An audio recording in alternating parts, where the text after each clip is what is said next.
Amen, church. Welcome, welcome, welcome. My name is Mark. I'm the pastor here at Lux, and I just want to say I am so incredibly thankful for you. Thank you for being here. And I'm going to give a special shout out tonight to Doc and Tell because they are here, and Doc is doing this tonight. By the way, X-Titan Ninja, I see you there. Shenanigans Speaks, I see you there. Welcome in, my friend. So glad to have you with us tonight. Welcome in, man. X-Titan, I've lurked in your streams and said hi a couple times. Millie Mum, welcome to church tonight. Thank you so much for being here, every one of you. Hi, Christian Ninja, first time here, bro. Hey, dude, so good to have you here with us. Thank you so much for visiting with us, man. It's an honor and a privilege. And I'll be honest, I was literally, I was in your stream a couple weeks ago when you were having a long conversation about mental health, and that's what we're talking about tonight, and so excited to have you here with us. Once again, guys, I was saying thank you to Doc and Tell, but thank you to Doc and Tell. Doc literally walked into his house 2 minutes before he had to be in pre-service huddle tonight, before he had to lead a time of prayer tonight. More than half of his house is moved out into their new place right now. They're in the middle of the chaos of moving their belongings while having a little kid, and oh my gosh, and he's still here and still does it. Thank you so much. X-Titan says, feels like home. Oh my gosh, Christian Ninja, thank you so much. Man, dude, we appreciate you. I guess, yeah, X-Titan Ninja. I always thought you X-Titan Ninja, but obviously that's not the case. Christian Ninja, thank you so much for being here tonight, and I'm glad that it feels like home for you, my friend. So thank you, Doc, and thank you, Tell, for everything that you've done. Guys, tonight, I am here, and I just want to let you know that if you're here for the first time, we are so thankful for you. We appreciate you. We love you. We've been praying for you. And whether that's because you came last week to our Easter service for the very first time and decided to come back this week, or perhaps it's because a friend invited you because of the subject, or maybe you just saw that we had the tag of mental health and you saw the subject line of what we were talking about tonight, focusing in on anxiety, and you decided to stop by. Whatever the reason is that you're here with us tonight, I want you to know that it's a privilege and an honor to have you. What kind of church is this? I'm new. 07893927. This is a Christian church, my friend. We're a non-denominational church, a church family that exists entirely here on Twitch. Our church is entirely online, on Discord and on Twitch, and we just hang out with gamers and people who love Jesus. Christian, what kind? We're a non-denominational church, so we're not affiliated with any specific denomination. I really do need to get into exactly what it is that I was supposed to be talking about tonight. So maybe you came in for that reason. You came in because you saw the subject matter, or maybe you're part of our on-demand family and you're listening in later over VOD or YouTube or podcast. I just want to say we're glad that you're here, no matter why you're coming. And in fact, I want to invite you to come back specifically next week, because in this collection, we have a special guest every other week that's having a live conversation with an AMA session and a question and answer session. And we would love for you to come and join us, because although you can listen to that later on, the way that you're going to be able to benefit most from that is coming out and joining us live. And we're live every Wednesday night at 8:30 p.m. EST at twitch.tv/Lux Digital Church. And man, we would love and be honored if you would come and join us live next week. This week, we're kicking off a brand new collection of messages called Strong. And in this collection of messages called Strong, Evangelical, Calvinist, Catholic-leaning, New Age. Hey, 078, if you would, stick around for post-show. I'm more than willing to answer questions about theology if you would like, in the post show, and kind of like any of those specific tags that we associate ourselves with. I'm kicking off a new series on mental health called Strong. And in this series, we're going to be focusing in over the course of the next 6 weeks on 3 specific subjects: on anxiety, on addiction, and on depression. We're going to be spending 2 weeks on each of them. On week 1, I'm going to be coming and I'm going to be teaching and bringing some of what the Bible has to say about these subjects, because it does have something to say about each of them. And the following week, we're going to be joined for discussion with a professional, either a psychologist, psychiatrist, or a counselor who's going to be specialized in one of those areas. And I'm really excited about this. Next week, we're going to be hanging out with someone named Devot, who's going to be coming and joining us. The week after that is a guy named Brady, who's my personal counselor, who's going to be coming and talking to us about addiction. And the final week, week 6, we're actually going to be joined by our very own Mackenzie, who's going to be coming in, and we're going to be joined together with Mackenzie, as she's going to be bringing some conversation around depression. And I'm so excited for everything that's going to be coming up in this series called Strong. And the reason I'm honestly just super stoked about it is because I know that in so many ways, there's so many people inside of this world, the world that we're in, inside of the gaming community, inside of our church, that are dealing and battling either anxiety or addiction or depression in their life. And so as we walk into this conversation, I just want you to know that I'm walking into it to the best of my ability with humility. And the reason that we're inviting other people in is simply because, let me just be real with you, I know that I'm not trained, equipped, or prepared to actually enter any of these conversations. We're talking about anxiety tonight. If there's one thing that gives me anxiety, it's stepping into a conversation about mental health when I am not properly trained to even talk about it. But what I'm going to be doing over the next 6 weeks is doing my best to bring 15 years of counseling, lay counseling that I have done with people, even though I've only met with them usually 1 to 3 times, and some of the advice and the things that I know from the scriptures. And we're bringing in additional people who've actually given their lives to the study of mental health. Because I'll be honest with you, I don't really care if you hear my voice. I don't really care if you hear from me. I don't really get anything out of the fact that there's people. I mean, I love the fact that you're here, but I don't really I get something out of when people's lives are transformed and they become more like Jesus. I get something out of people finding freedom from addiction and freedom from depression and freedom from anxiety and striving and finding mental health and wellness. And that's why we're inviting other people come in and share in the conversation. And I've been very clear with them. All of them are going to be coming with some sort of a Christian worldview perspective, and faith is an important part for them of what it means to get healthy mentally. But on top of that, I've been very clear with them, and I said, I don't want it to only come from the Bible. You might be like, well, you are a pastor. Why would you want it to not come from the Bible? Don't we want everything to come from the Bible? Well, the reality is the Bible has a lot to say about many things, but it doesn't say everything about most things. And there is really phenomenal studies and information out there that can help us specifically in the areas of mental health that the biblical authors simply did not have access to. And I think we need to apply biblical truth to our lives, but I also believe that we need to avail ourselves of the best modern science, technology, and research that's available in order for us to strive for mental and physical health, which is why we're bringing other people in to join in the conversation. But with that being said, I have a few disclaimers that I have to make before we get started. First is this: the church has historically done a really, really bad job at this. Throughout the history of the church, I would especially say the last couple hundred years of the evangelical church here where I live in the States, let me be specific, has done a really poor job of talking about mental health. When people have come to pastors and lay people and chaplains and priests to express their feelings and their struggles with mental health, they've oftentimes had heaped onto them that they simply aren't praying enough. And instead of coming alongside and helping people, we've heaped guilt on people. So I want to be really clear. Although everything that I communicate over the next 6 weeks may not come across the way I intended them to, I want you to know my heart and know my intention. I may not say things perfectly, and I may not know your situation. Honestly, 6 weeks is nowhere near a long enough period of time to be able to begin dealing with these things. But I want you to know that I don't have the intention of triggering you. I don't have the intention of hurting you. Hey, Shock, I don't have the intention of heaping on guilt. I don't have the intention of heaping on blame.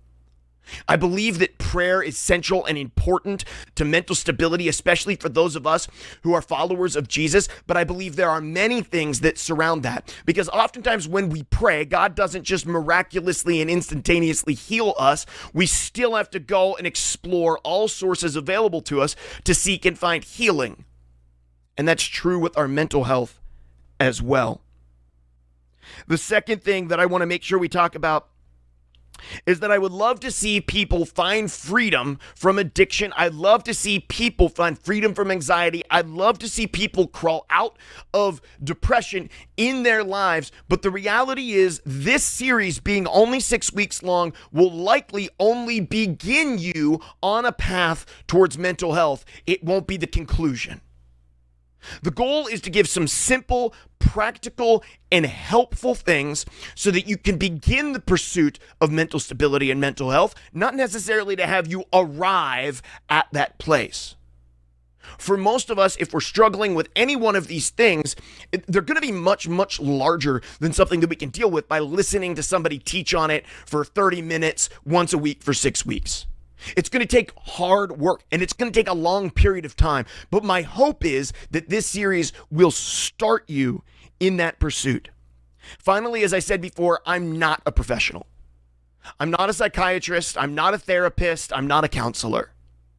I have what experience that I have from being in ministry for the years that I have been in it. And I've sat with people and I've heard their stories and I've walked with them through their troubles. And I've had to give advice and thoughts for people who were battling addiction, anxiety, and depression. And I have struggled with those things throughout my life in varying degrees. You'll hear a lot about that in the message in 2 weeks when I talk about addiction, because that has a lot to do with my story.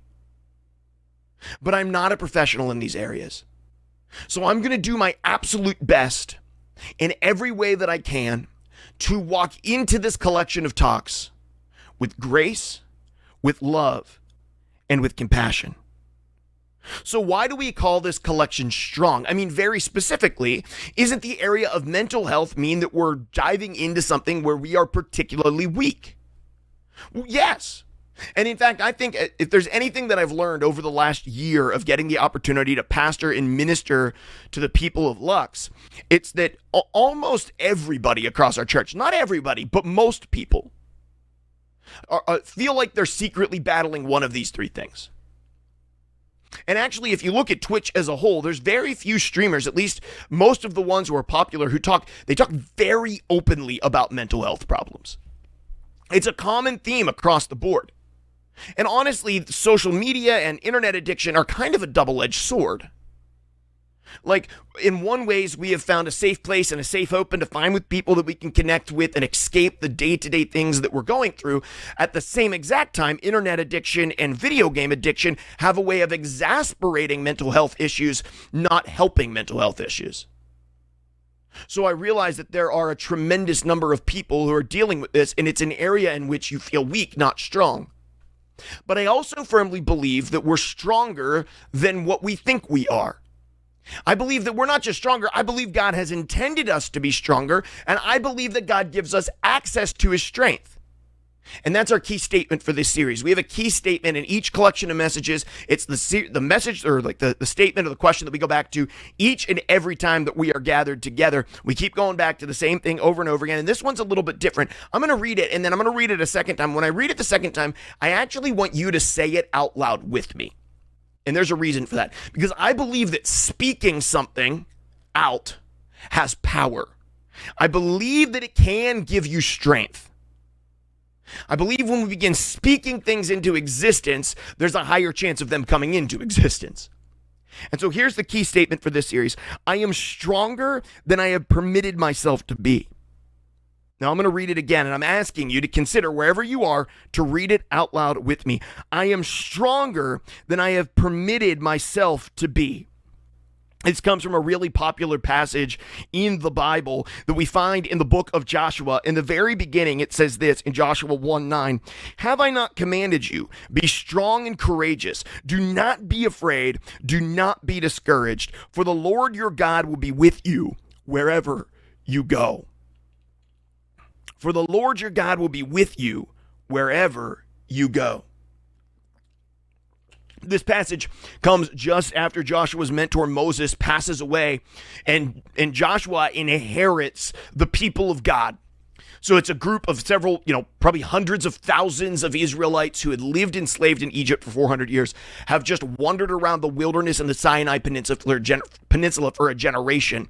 And now Joshua was commanded to bring them in to the promised land, the place where they would come. And the first order of business was to march the Israelites in to a series of battles and wars to overcome and beat and tear down the fortified cities of all of the people who currently lived in the land that God was expelling out, and he was planting his chosen people there. A land that had been promised to one of Joshua's long ago ancestors, Abraham.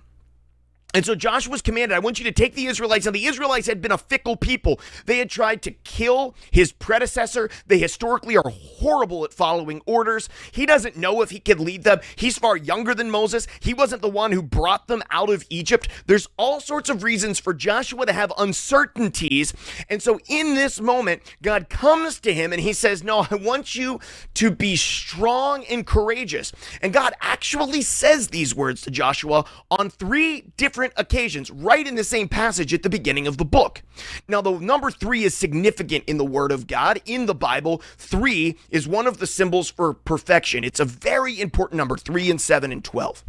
And so God says to him, I want you to go in. He says 3 times, go in and be strong and be courageous. And I believe that we, in many cases, when it comes to mental health, limit our strength by believing lies that we have said to ourselves or have been said to us. I believe there is opportunity to strive for mental stability if we will abandon the lies that we have believed that say that we are weak. Because God says, no, it is through me that you are strong. You have believed that you are weak. You see yourself inadequate. I've placed something in front of you that you do not feel as though you can conquer, but it is through me that you can find strength. And I believe that God has everything that we need to be everything that he has called us to be, which includes finding freedom from the things that limit our opportunity to be fully like Jesus. Things like anxiety and addiction and depression. To be strong and courageous, for there's nothing that God has placed before you that cannot be faced and cannot be overcome through the strength of our Father. And this is not just a self-help or good feelings type of message. As we'll see throughout this, it's not about us being strong. It's about us not believing the lies that God's incapable of being strong through us. Now, the problem with anxiety. Over the past couple of years, there has been tons of anxiety in our world. In fact, if you are claiming that you haven't been anxious, it's probably only because you are anxious about appearing weak, and that anxiety prevents you from acknowledging the fact that you've been anxious. If it wasn't a pandemic or the threat of a world war, there's something else that's gone on in our lives over the last 2 years that's caused anxiety. In fact, I looked up some of the statistics online, and there aren't a lot of modern ones post-pandemic, but prior to the pandemic, there was 40 million people in the U.S. alone that had some type of anxiety disorder, and those numbers have only significantly increased over the course of the last 2 years, over 2 years now. Anxiety is all around us. And what's made worse is that people have used anxiety to manipulate us and to profit off of us. You see, advertisers, social media companies, news stations know that they can sling words around like pandemics, and they can sling words around like murder and conspiracy and severe weather, because they know that when they use those words and it makes us anxious, it is fear and it is anger that cause us in our brains chemically, it does chemical warfare to erode away our ability to say no to self-gratification. Fear and anger are 2 of the most powerful and addicting things that our brains can be on. And when we are in fear or we are in anger, in other words, fear is the root of anxiety. When we are in anxiety, right, it causes us to be incapable to say no to buying things for ourselves that are being advertised between news stations or on the sidebar of Facebook. So it provides help to companies and social media companies whenever we are anxious or whenever we are afraid, because it makes us more prone to purchase things from the advertisers that are making them money. We live in a world that is revolved around making people afraid or angry in order to generate profit. There is literally a chemical war going on inside of our brains. In fact, I'd love for you to share this in chat. I'd love for you to share. If you can think of something, just off the top of your head, think about the advertisements that you saw over the course of the last day. This gets me really fired up because I get upset about it. I'd love for you to take a moment and post in chat, what is one thing that you have seen that has been advertised through fear or anxiety? Name one thing. I'm going to share a story with you. Over the past couple of years, my wife and I have sometimes put this show on in the background. It's called QVC. I know it's ridiculous. If you don't know what QVC is, it's like a home shopping network. It's very clearly targeted at people, who are, 60, 70 years old. But my wife and I watch it sometimes as background noise, but most often we actually watch it because we like to make fun of it. And all you have to do is watch about 10 minutes of QVC to see fear marketing at its absolute pinnacle. Literally almost everything they sell on that show, especially this one dude, David, that we watch, almost everything is sold out of a place of fear. If you're buying pre-packaged frozen hamburger patties, you're buying them. Why? Because they tell you there's going to be a meat shortage and you don't want to run out of meat when there's a meat shortage. Fear.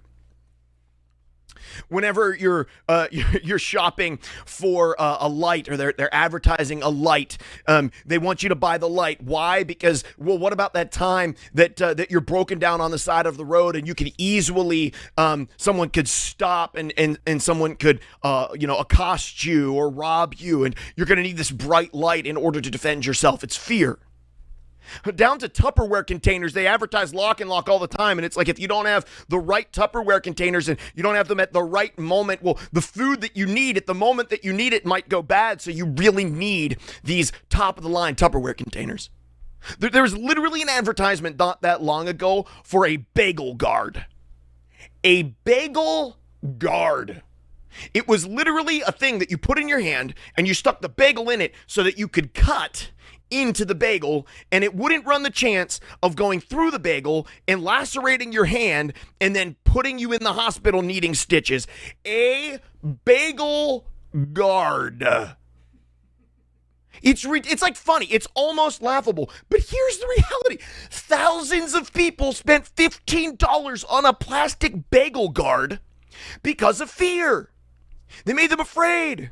They've cut a bagel their entire life without destroying their hand or needing to go to the hospital. But suddenly, because somebody on the TV said you need this bagel guard so you don't go to the hospital, they bought the bagel guard.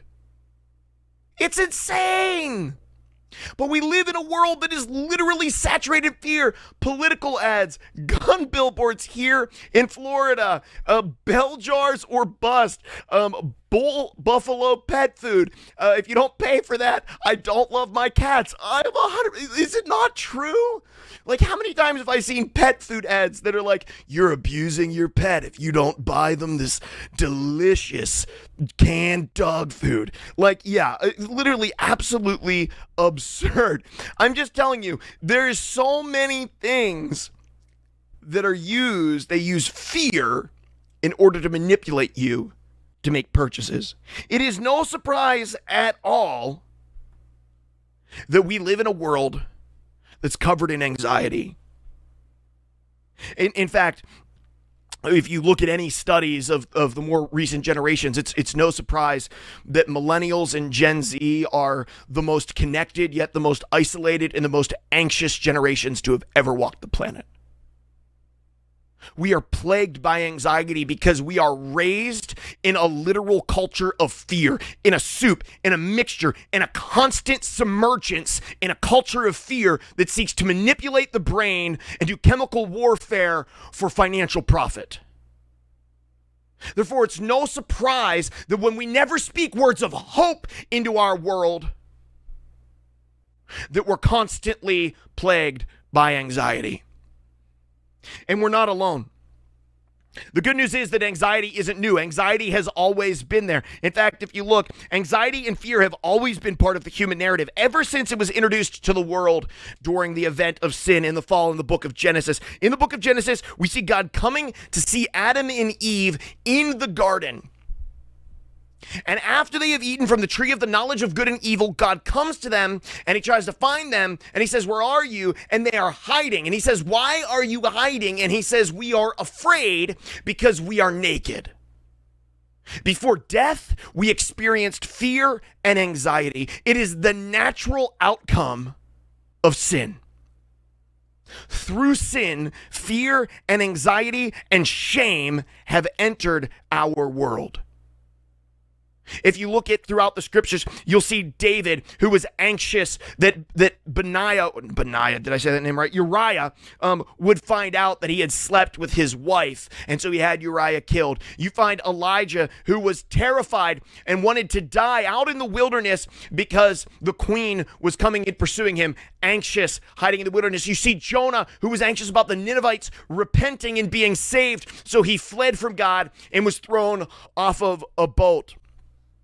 You see even Abraham, who went into the land of Egypt and told everybody that his wife was his sister, and she was taken to the bedroom of the king of Egypt because he was anxious that if they found out it was his wife, that they would murder him and take her. Anxiety throughout all of Scripture. You see, even in the narrative of Jesus, as he's in the Garden of Gethsemane, that he is sweating to the point of bleeding because of the anxiety that is in him over his impending arrest, brutalization, crucifixion, and death.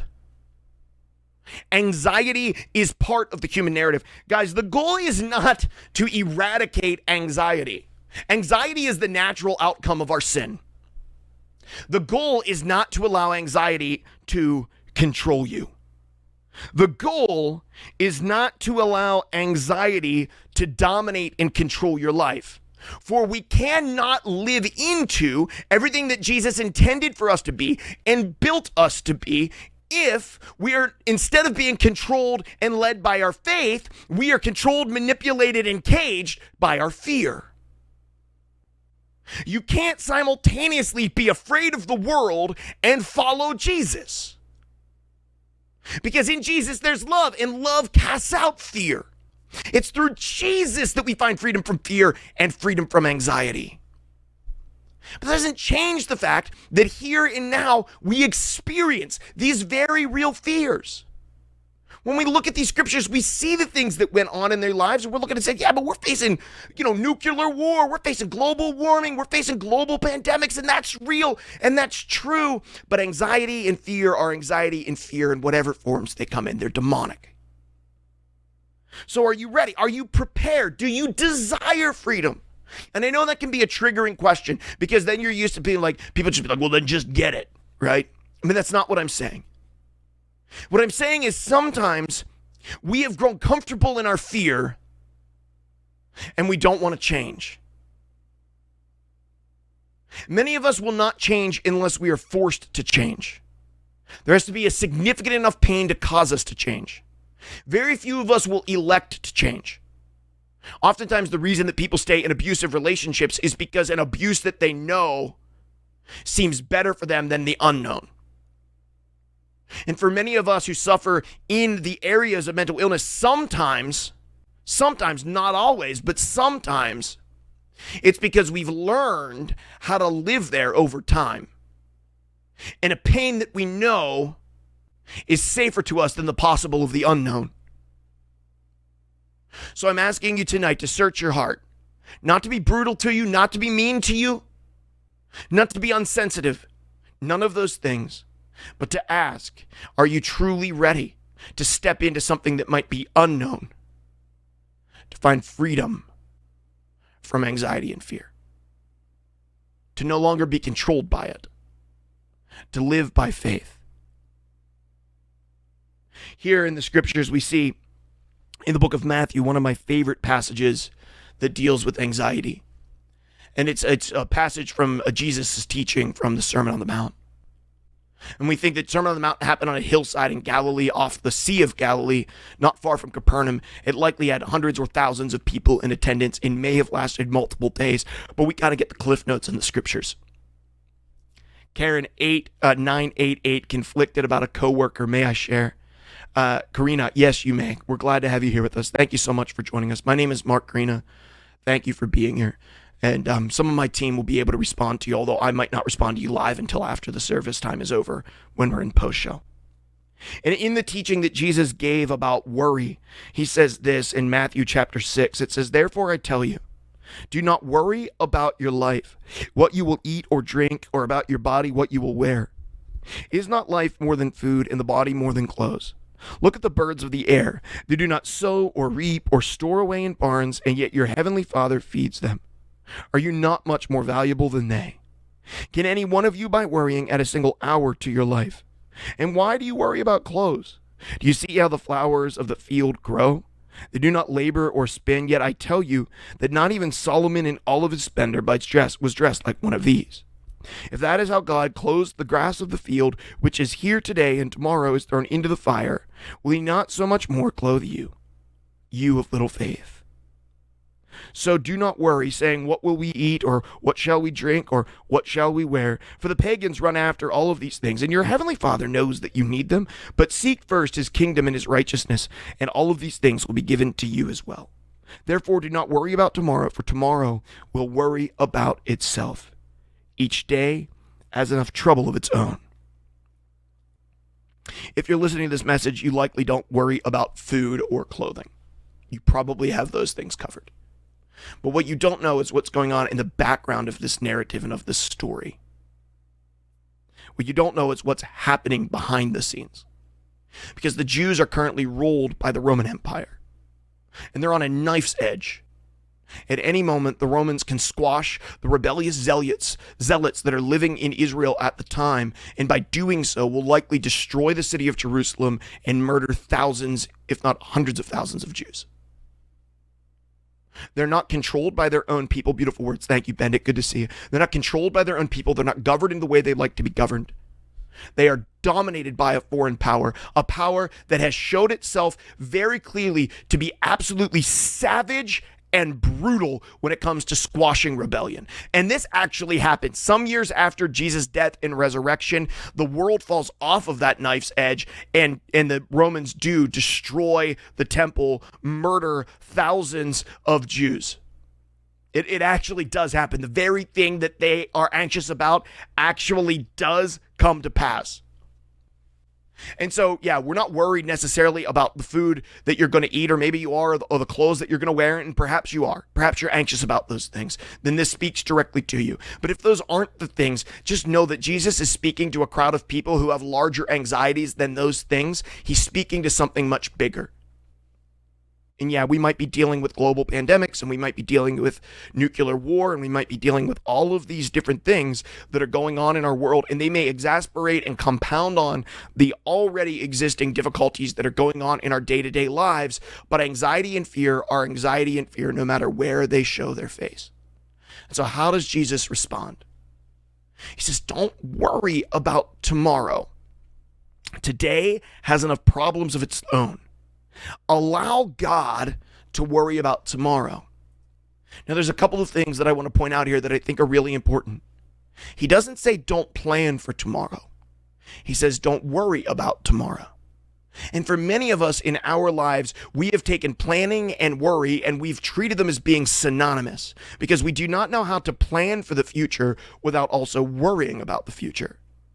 But they're not synonymous. Planning for the future does not mean that we then have to live in the future and worry about the future. It doesn't mean that we need to be anxious about the future. And the other thing that I want to point out is that Jesus does not say, don't worry, everything's going to be fine.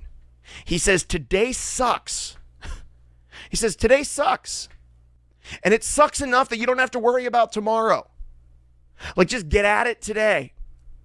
There's enough to worry about. There's enough anxiety. If you want freedom from it, then you can't be plagued by tomorrow, because when we get anxious and plagued by tomorrow, when we live in tomorrow, we can never do what we need to do to get done to free ourselves from the anxieties today. So often what happens with compounding anxieties is we look to the future and being overwhelmed by the anxiety and the fear of the unknown that's held in our future, we are crippled and incapable of taking action today. And so Jesus says, you want to know the antidote for me to anxiety and to worry, to fear?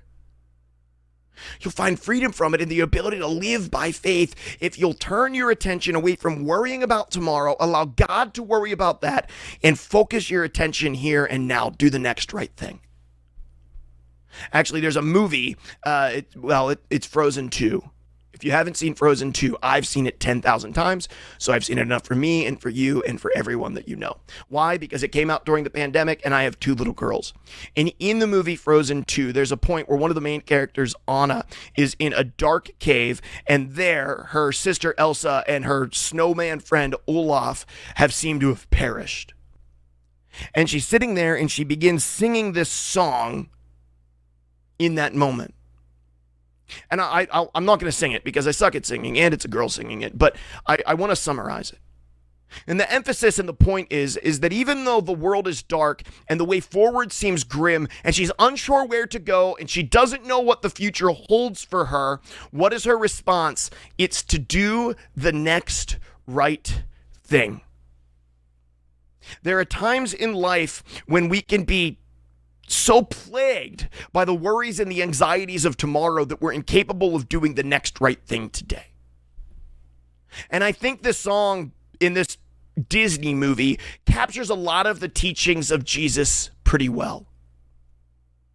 When you're unsure what to do and when you're plagued with worries and when anxiety is controlling your life, do the next right thing, whatever that may be.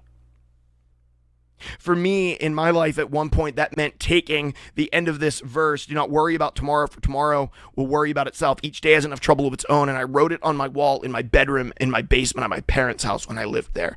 And in a season when I was dealing with a lot of sadness and a lot of anxiety and a lot of addiction, I would read it every morning and I would read it every night before I went to sleep. It was my only way of feeling like I could get through nightmares, and it was my way of starting my day to remind me of where my focus needed to be, which was narrowed in on the worries and the problems of the day. I was to plan for the future but not worry about it. And I was be released to focus my time and attention on the day, and that's our next step this week. Our next step this week is this. Oh, I lost it 1 second. I will stay focused on today. I will stay focused on today. Don't allow the culture that we live in to manipulate you into a state of fear and anxiety so crippling that you can't do what the next right thing is. Don't allow yourself to have the anxieties and the worries of tomorrow stack up on you that prevent you from functioning in the worries and the problems that you face today. Turn your focus from tomorrow and allow God to worry about that, and focus on the worries and the problems that you're dealing with today. He's given you the strength to overcome them, and he has the future in his hands. Your Father loves you and cares for you. His strength is sufficient. And through him, we can be strong. Let's pray. Father God, I love you. I hope that tonight was truly helpful for people, and I hope that tonight didn't lead to damaging anybody who may be suffering or dealing with some of this stuff. I hope, Father, that I didn't heap on guilt, and I hope it was an opportunity for people to have their strength renewed and to find freedom. I know that tomorrow we're going to wake up and the same fears and the same anxieties that were with us today will be there tomorrow, but help us, Father, that tomorrow we turn our attention to tomorrow. Not to next year, not to next week, not to 10 years from now. There are many things in our future that might be overwhelming. Help us, Father, to turn our attention to the worries of the day. I love you, Lord, and I thank you. I praise you in your name. Amen. Friends, we're going to be back in just a moment at our post-show opportunity. If you'd like to give to Lux, there's a link in the chat, which is a safe and secure way in order for you to give. I did see some posts here that I'm going to take a moment to answer. I saw Karina have a post. I saw the guy with a bunch of numbers had a post about what type of church we are. We're going to address those things. Pebble Wrestler, welcome. Glad to have you here with us. Glad to have you here. In just a moment when we're back on the couch, and I'm actually more excited about what I have to say in my 10 minutes on the couch than I had to say in my sermon, if I'm honest with you, because I have a couple of practical things that I think can help us change our focus in helpful and dramatic ways that may be able to shift our lives away from focus on anxiety and fear and focusing in to the strength that God has for us. But just hang out with us for a minute. We're going to go to a brief intermission, play a little bit of music, and then we will be right back. Love you, church family. See you in a second. Okay, hey guys, welcome back. Thank you for sticking out things with us. Violet, so the key statement for this series was specifically, I am stronger than I have permitted myself to be. I am stronger than I have permitted myself to be. And we're going to explore that a little deeper through our talk on addiction and our talk on depression as well. And I actually did see, I saw Mackenzie also sharing some stuff in chat about anxiety from probably a more clinical side of things. I really appreciate that. Next week, I want to remind you that we are going to have a special guest with us next week who's going to be sharing a little bit more of the clinical side of things with anxiety. I want to give a couple of additional disclaimers. Tonight, I was talking about anxieties that we can fight for freedom from, and we're going to talk a little bit about that in a moment.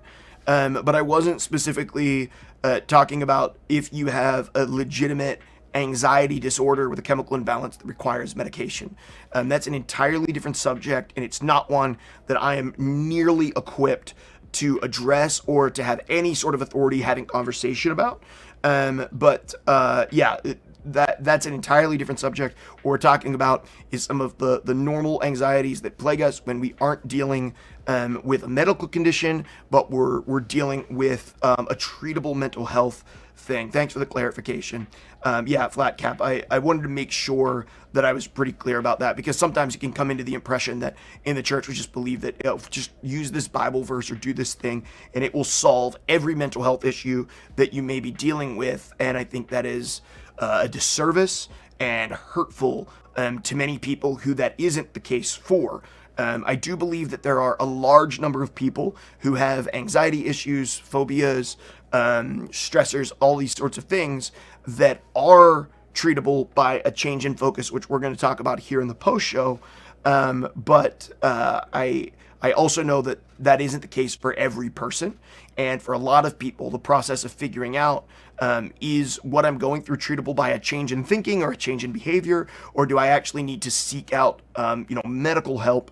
The process of figuring out that line and learning where that is can be sort of fuzzy and gray and very painful. And I recognize that for a lot of people, deciding to go on medication is one of the hardest decisions that they make. Okay, so I wanted to talk a little bit about anxiety in the post show and unpack a couple of things. So one, I think the most common cause of anxiety is fear. And I think the most common cause is one of three fears. So I think it's either a fear of failure, a fear of what other people think, or it's a fear of the future. A fear of failure, a fear of what other people think, or a fear of the future. I think most, not all, but many anxieties can be found rooted in one of these three fears. And I think that one, I'm not saying I know this and I'm not a professional, I'm just saying from experience, I believe that a shift in focus, and this is a daily thing, it's not like a one-time snap and it's a shift in focus. A shift in focus in these three key areas of fear have the ability to bring a lot of freedom from anxiety, and some of it being unexplainable anxiety. Or the fourth is a mix of the first three. Yes, the fourth could be a mix of the first three, and of course there could be, but I think generally speaking, right, Zeph, that these are oftentimes the three key areas of fear. And so there's three movements that I think that we need, transitions of focus. So when it comes to a fear of failure, we have to move our focus off of us and our focus onto God. Focus from us and what we are capable of, and move our focus to God and what He is capable of. And it kind of like a cheesy, churchy answer, but I really do think it is helpful, because a lot of times I'm laying in bed at night, and one of my key anxieties is being incapable of protecting my family. So what if someone was to come to my house? What if something was to happen? I was incapable of protecting my family. And when I begin to work through how I would protect them and what can happen and all of the eventualities, my anxiety grows and I find it hard to sleep. And I just get really worked up. My chest gets tight, all of those things, because I become focused on what if I failed to protect my family. And the only way that I can shift and get out of that is to say, how do I change my focus back to God and say, Father, would you protect my family? You love my daughters more than I love them. You can bring us through anything. You're capable of anything. Father, I'm trusting you, and I'm putting my family, my house in your hands. Would you please protect them? And then I think the next transition when it comes to worry and fear about what people think, this is a God one as well. We transition from fear of what people think, and it's a focus on other people's thoughts, and we change and shift our focus to what God thinks. I think this is a really important one because we need to be, we should be more about pleasing our Father than we should be pleasing people. But oftentimes we fall into the trap of pleasing other people. And when my anxiety is high in the area of my work, it's when I am focused in on making sure everyone from our church is happy and making sure people who've come to Jesus are being discipled. And I get anxious about all of my capability. I get anxious of what people think of me as a leader. People think of me as a pastor. People think of me as a friend. What people think of me as a mentor. And all of my anxieties build and build and build and build. And the only way to get out of the anxiety of what other people think about me is to shift to, God, I believe this is what you've asked me to do. And is it enough for me if everybody in the world thinks that I'm insufficient, but you're happy with the work that I've done today? Is it really enough for me if I receive no praise, no pats on the back for my sermon, no thank yous from anybody that I'm meeting with? If I receive nothing from anyone, is it enough for me to know that you called me to do this today and I did what you wanted me to do? Is that enough? And when that becomes enough, the anxieties of what people think begin to fade. And the final focus is from the future to today. So when my fears become about what is going to come tomorrow, what might go on in our world, all of those things, I shift my focus from what could happen tomorrow to what God has placed before me today. So too often our anxieties for tomorrow, like I said in the message, cripple our ability to interact with the things that are going on in our lives today.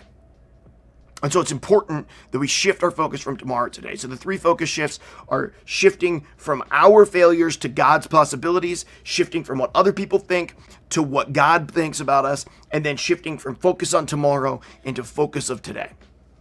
Those are the three shifts. But then I want to unpack something that I think is a little bit bigger and potentially more significant, because I've noticed this unexplainable anxiety that goes on in people's lives. And so often anxiety isn't logical, but there's a difference between anxiety not being logical and anxieties being unexplainable, right? So there's people who have anxiety because of a traumatic thing in their past, right? Whether it be physical abuse, sexual abuse, mental abuse, bullying, an experience that you have, the divorce of your parents, right? There's something from your past that you've carried with you in a wound that hasn't properly healed, that is causing anxiety in your future, right? Excellent on the shifts. Thanks, Mom. Thank you, Brenda. And it's causing you anxiety in the future. In those cases, I think you really got to seek out help. And typically in those cases, you're able to identify the traumatizing event from the past that's having echoing effects into your future, right? Seek help. But what I'm talking about is there are a larger and growing group of people who have overwhelming anxieties, but for all intents and purposes, their life is good. And they do not have a traumatizing event in their past that's echoing into their future. And here's what this is super hypothetical. This is not medical, but I do truly believe that this can help. I got to get the kiddo to bed. I'll see you around the church, fam. Take care of yourselves. Stay blessed. Thank you so much. What time is it? It's almost 10. I'm going to close out at 10, I promise. I preached too long. I'm sorry. And so, good night, Bougie. Here's the thing. I think it is because so often we do not have any time in quiet or solitude. And by that, I mean that we move from podcast to music to live stream to video game to TV show to conversation. We never have any time of silence and solitude in our lives. And without silence and solitude, we cannot process day-to-day traumas. So let me give you an example. It would be like if I handed you a piece of gravel from my driveway today, you would take that piece of gravel in your hand and it wouldn't be heavy or burdensome to you. And if I came to you tomorrow and I handed you another piece of gravel, it wouldn't be heavy or burdensome to you. But if I handed you pieces of gravel for the next 6 months, one a day, that gravel would be becoming overwhelming. And you wouldn't be able to look at any particular piece of gravel and say, this is the piece that is causing me to feel pain and being overwhelmed and causing it's hard to carry. You wouldn't be able to pick a singular piece of gravel out and say that. Why? Because it is all of those. Silence and solitude is our ability to set down pieces of gravel. It's the ability to quietly process the small day-to-day traumas of the person who cut us off in traffic, of the boss who said something about us and slandered our character, of the friend who wasn't there when they said they were going to be there, of the disappointment with our children, of this or that. It is the day-to-day traumas that are stacked and left unprocessed because our world is so full of noise that frequently cause this overwhelming sense of fear and anxiety that is unexplainable, and we can't point to a specific thing because we have never taken the proper time to process our emotions, to feel the things that need to be felt, and to work through those things and to begin setting down the pieces of gravel that in this case represent day-to-day small traumatic events that are causing damage to our soul. And so I really feel that if you're feeling like, I really believe if you're feeling as though like you have overwhelming sense of anxiety and fear in your life, but you can't look back to a specific moment or a time in which where it's coming from, it could be, it might not be, but it could be because you simply have not taken enough time in silence and solitude to process the things that you're feeling. If it's a big thing and you know it's a big thing, that's an entirely different thing. If it's not a big thing and you also feel like you get adequate time for silence and solitude, it certainly may be a time to seek out more professional help. Mildy. I'm not a Christian, but it's interesting listening to mental health from a Christian perspective. It's usually only heard ignorance in this situation. If usually only heard ignorance in this situation, unfortunately, and that's why we're talking about it. That's actually why we're spending. First off, welcome to the stream. We're so glad to have you, and we're so glad that you're here. And even if you're not a Christian, we're so glad to have you here with us. We're actually about to close out the stream. My name is Mark. I'm the pastor of the church here at Lux. We're an entirely online church here on Twitch and Discord. We'd love for you to come back and hang out with us.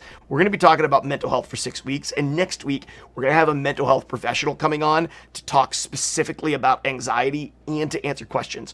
They're going to be live on our live stream next week. So we'd love to have you come back and join us at 8:30 next week. But the reason that we're addressing this is because the church has addressed mental health so poorly in the past that we want, I'm absolutely not equipped to have this conversation, but I also know that the conversation needs to be had, and I don't want the church to shy away from it. But I also don't want to damage people in the process. So the heart and the goal of us and my heart is that we can engage in this conversation to help people start on pathways towards mental health and mental stability. It's not about curing people. It's about helping people. And I'm not equipped to talk about it, but I know that we have to talk about it, right? And so some of the best things that I can do is speak from what I know in the Bible over many, many years of studying it and being a pastor. I can speak to what the Bible has to say about it, and then I can invite mental health professionals to come in and share their perspectives because they're far more qualified than I am. Guys, that's going to wrap up the stream this week. I know it was a little heavy this week. If you have any feedback for the way that we handle the situation, positive or negative, feel free to drop me a DM over in Discord. Thank you guys for being here. We love you so much and appreciate you. Have a great night, everybody, and we'll see you back for church next week. Peace.